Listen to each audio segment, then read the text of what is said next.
Hi everybody and welcome back to the Upside Down. Today I'm going to be talking about Edgar Wright's Last Night in Soho. Let's get into my spoiler-free thoughts.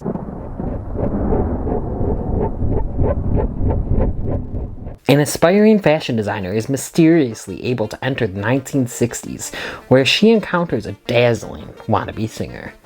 But the glamour is not all it appears to be, and the dreams of the past start to crack and splinter into something darker. This film was directed by Edgar Wright and written by Edgar Wright and Krysty Wilson-Cairns. This movie stars Thomasin McKenzie, Anya Taylor-Joy, Matt Smith, Michael Ajao, Terence Stamp, and Diana Rigg. So this was one of my most anticipated movies of this year. The trailer made it look so, just beautiful. A good story. It looked like it was original. It looked like it was well directed. I love the cast, especially Anya Taylor-Joy. And after seeing it, Thomasin McKenzie, I absolutely adore. I did like her in Jojo Rabbit and everything, but this is just a whole new level for her.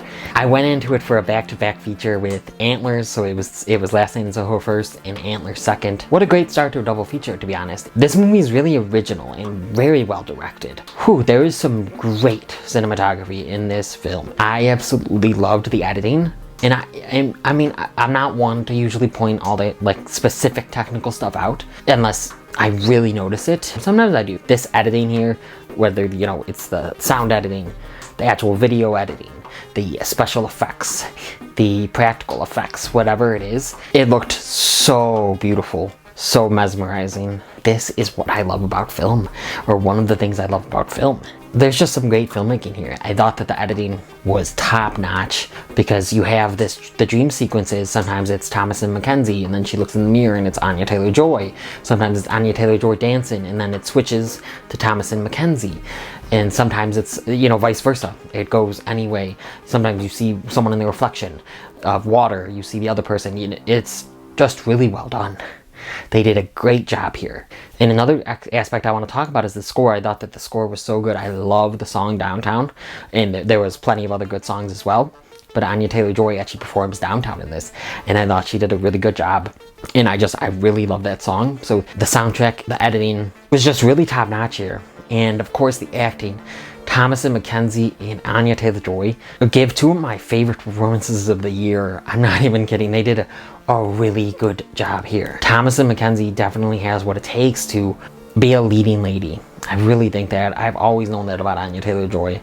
And the rest of the cast does a really good job as well. But those two leading ladies, I was just very, very impressed with. The cinematography, like I said, the shots, the cool shots that they do, one that really comes to mind, and this was in the trailer, I believe, is when Thomasin McKenzie goes to bed and she goes under the sheets, and then the sheet is kind of just an endless parade of sheets basically under there. She's just under a huge endless sheet, which I thought was very, very cool. The colors are beautiful and they add to this aesthetic of Soho, London fashion. The fashion is very good here.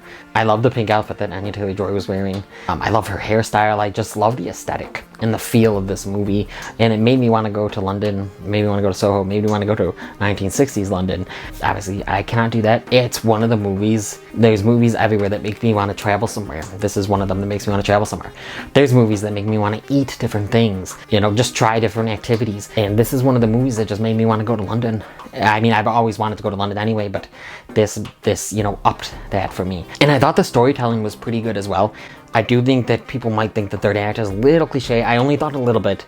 I didn't think much. Some people are thinking it's really cliche more than me. There was really just one part, and I won't get into spoilers in this. There's really just one part, that has to do with the murder mystery, and the kind of a little twist in the narrative that I thought was a little cliche, but at the same time, I think that they spun it in a way that made it original like the rest of the movie was. So that's why I really think that this movie is just one of the greats of this year. They didn't really explain, really how she could do all this. I guess how she sees the past, I guess. And I thought that was really interesting.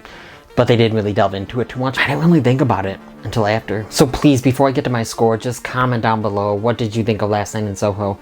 If you're gonna spoil something, just kind of title it with spoilers, because I know that's been out for a few weeks, but this is not really a spoiler review. But comment down below if you want to talk about spoilers, we can, and just label it as such. But what would I give Last Night in Soho? Last Night in Soho gets a 9 out of 10 from me.